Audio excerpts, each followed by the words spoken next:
bernama entrepreneur atau diartikan sebagai seseorang yang menjadi wirausaha yang mampu melaksanakan dan mampu melakukan. Nah, atau dikenal dengan nama wirausahawan. Nah, seorang wirausahawan ini adalah seseorang yang mampu mengorganisasikan, mampu mengelola, dan mampu menanggung risiko terhadap usahanya. Kemudian, seorang wirausaha atau seorang wirausahawan ini adalah seseorang yang mampu mengamati, mampu melihat peluang-peluang yang kecil, mampu menjadikan peluang-peluang yang besar dan bermanfaat bagi orang-orang yang ada di sekitarnya. Nah, seorang wirausahawan ini adalah seseorang yang memiliki sikap yang agresif dan memiliki pikiran yang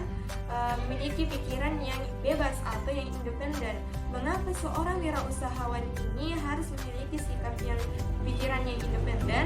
Karena seorang wirausahawan dituntut untuk memiliki ide atau berani untuk memunculkan ide-ide atau gagasan-gagasan yang bermanfaat atau layak digunakan bagi masyarakat atau untuk usahanya. Nah, seorang wirausaha ini adalah mampu memberikan mengkontribusikan melalui tenaganya, melalui pikirannya, melalui uangnya yang dijadikan sebagai modal. Kemudian wirausahawan ini harus memiliki keterampilan atau skill dan mampu menanggung risiko terhadap usaha yang mereka jalani. Nah, adapun seorang wirausahawan ini adalah ada hal-hal yang melekat pada seorang wirausahawan, yaitu yang pertama memiliki sikap yang inisiatif, kemudian yang kedua yaitu mampu atau memiliki kemampuan yang mampu mengonsolidasikan berbagai sumber, kemudian harus memiliki kemampuan atau skill, dan yang keempat adalah mampu memunculkan ide-ide atau gagasan-gagasan baru sehingga dapat diterima oleh orang-orang yang ada di sekitar. Ya, mungkin hanya itu. Sekian dan terima kasih. Wassalamualaikum warahmatullahi wabarakatuh.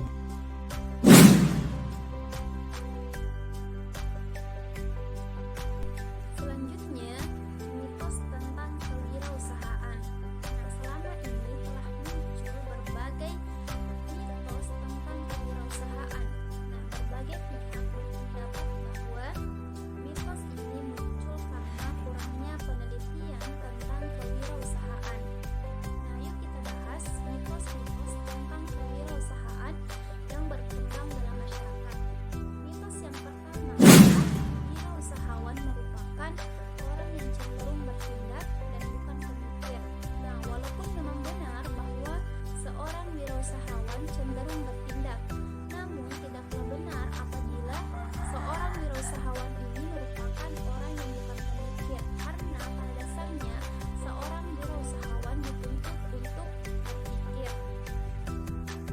Mitos kedua, wirausahawan merupakan bakat yang dibawa sejak lahir. Nah, selama ini dalam masyarakat menganggap bahwa jiwa wirausaha merupakan bakat yang dibawa sejak lahir. Padahal wirausaha ini bisa dipelajari dan juga bisa diajarkan. Karena pada dasarnya kewirausahaan ini sama seperti ilmu lainnya yang membutuhkan proses untuk dipelajari dan juga untuk diajarkan. Kemudian mitos yang ketiga adalah wirausahawan mesti merupakan penemu hal baru. Pemikiran bahwa wirausahawan mesti merupakan penemu hal baru muncul karena kesalahpahaman. Memang benar bahwasanya terdapat beberapa penemu yang menjadi wirausahawan, tetapi kenyataan yang lain menunjukkan bahwa seorang wirausaha bukan juga merupakan dari menemukan hal-hal yang baru. Mitos yang kelima dan keempat adalah wirausahawan cenderung gagal di sekolah maupun dalam pergaulan sosial. Pandangan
Pendekatan tahapan pertumbuhan wirausaha. Ada 4 tahapan. Yang pertama yaitu pendekatan gagasan atau inovasi. Ada beberapa pola setiap tahapan dari pertumbuhan usaha, yakni ada beberapa hal dari pribadi, yaitu keinginan mencapai sukses, kebebasan mengatur diri sendiri, toleransi terhadap situasi mendua, kesediaan menanggung resiko, nilai yang dianut, pendidikan, dan pengalaman. Dari segi lingkungan yaitu peluang, role model, dan kreativitas. Tahapan yang kedua yaitu tahapan munculnya unsur pemicu. Dari pribadi salah satunya yaitu kesediaan menanggung resiko. Beberapa juga dari lingkungan, salah satunya yaitu tingkat persaingan. Dan ada pula dari sosial, yaitu jejaring pergaulan, kelompok, orang tua, keluarga, dan role model. Tahapan yang ketiga yaitu tahapan implementasi. Dari diri pribadi yaitu kewirausahaan, pemimpin, manajer, keteguhan atau komitmen, dan yang terakhir cara pandang. Tahapan implementasi dari segi lingkungan yaitu pesaing, pasar atau konsumen, pemasok, pemodal, bank, hukum, ketersediaan sumber, dan kebijakan pemerintah. Tahapan yang keempat yaitu pertumbuhan kewirausahaan.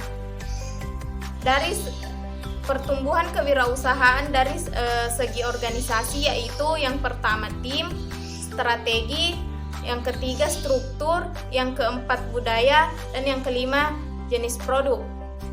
Selanjutnya yaitu pendekatan perspektif kewirausahaan.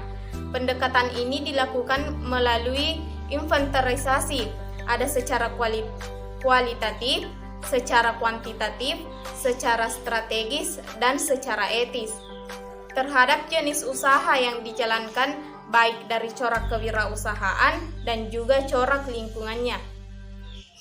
Apakah hasil inventarisasi sesuai dengan pendidikan dan pengalaman sebelumnya, atau menjadi wirausahawan sejak dini, dan atau menjadi wirausahaan pada pertengahan karir, atau menjadi wirausahawan di akhir karir.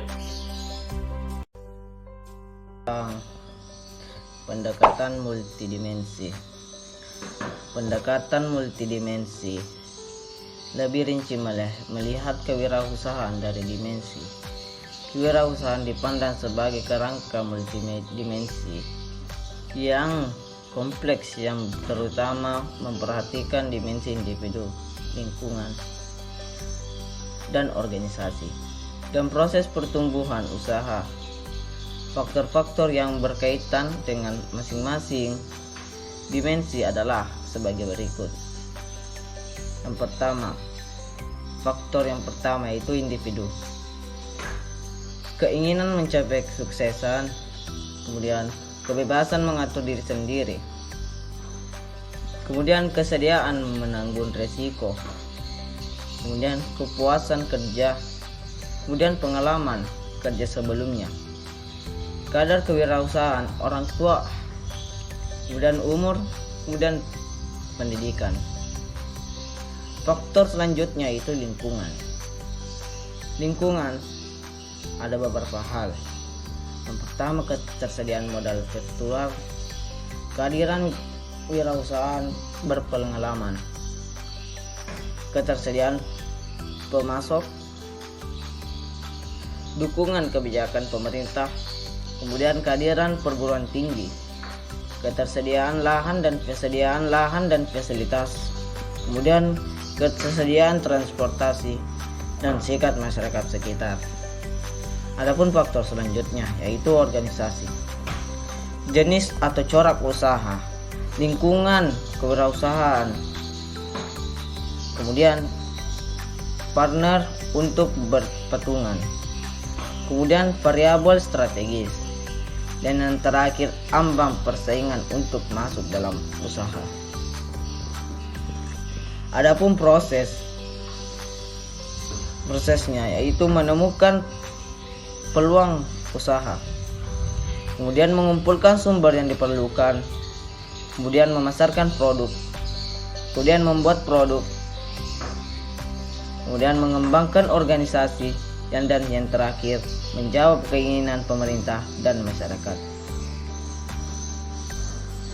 Salin berhubungan antara empat dimensi tersebut. Kewirausahaan baru dijelaskan pada gambar. Pendekatan ini mengubahkan pemikiran mengenai kewirausahaan dari berbagai makna tersebut. Itulah sempat saya sampaikan. Lebih dan kurangnya mohon maaf.